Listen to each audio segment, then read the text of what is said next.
Ang mga kwentong ito ay nagpapakita ng malalim na ugnayan ng mga Pilipino sa kanilang kapaligiran at kasaysayan na nagpapatuloy hanggang sa kasalukuyan bilang bahagi ng ating pagkakakilanlang pampanitikan at pangkultura. Ang ilang eksena ay hindi angkop sa para napakabatang mga manonood, patnubay ng magulang ay kailangan. Ang engkanto sa punong balete.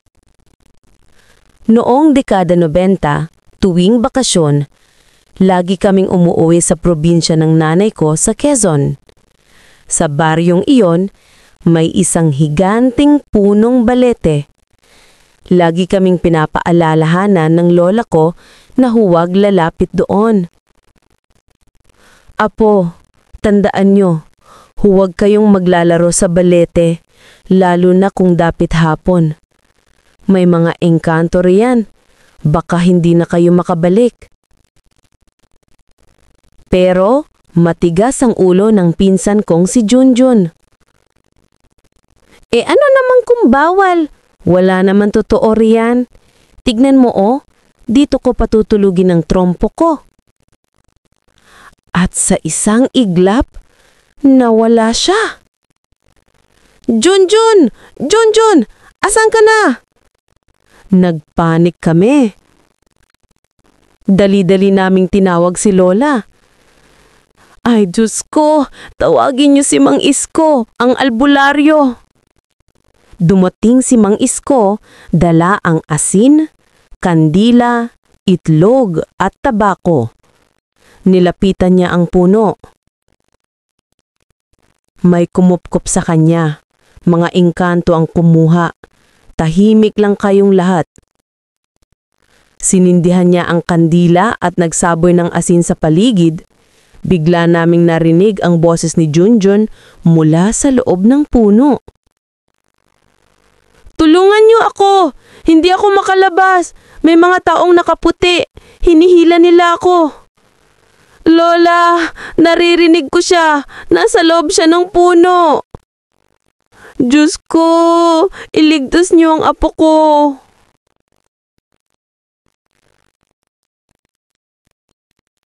Ayon kay Junjun, nang siya'y nakabalik, bigla raw siyang nalumsod sa lupa. Pagmulat niya, nasa loob siya ng palasyong gawa sa kristal.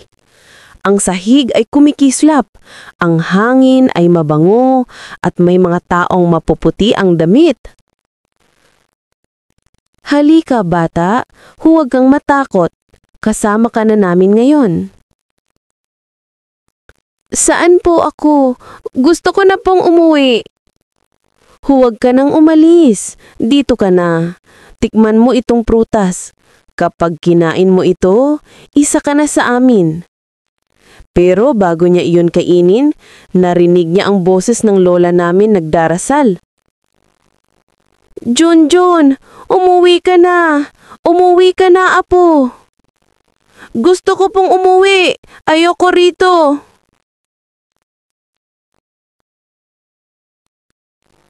Nagsimulang maggalit ang mga engkanto. Lumakas ang hangin at may mga kamay na parang humihila kay Junjun.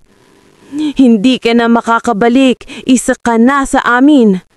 Pero biglang nagbukas ang pintuan ng liwanag.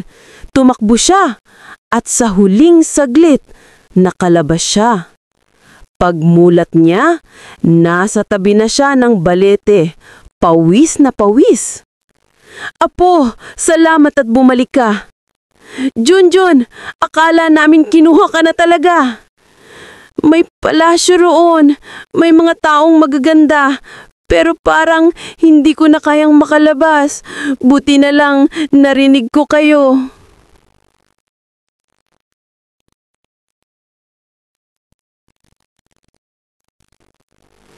Akala namin tapos na. Pero ilang araw lang, nagsimulang managinip si Junjun. Lagi niyang nakikita ang babaeng engkanto. Bumalik ka, hihintayin kita.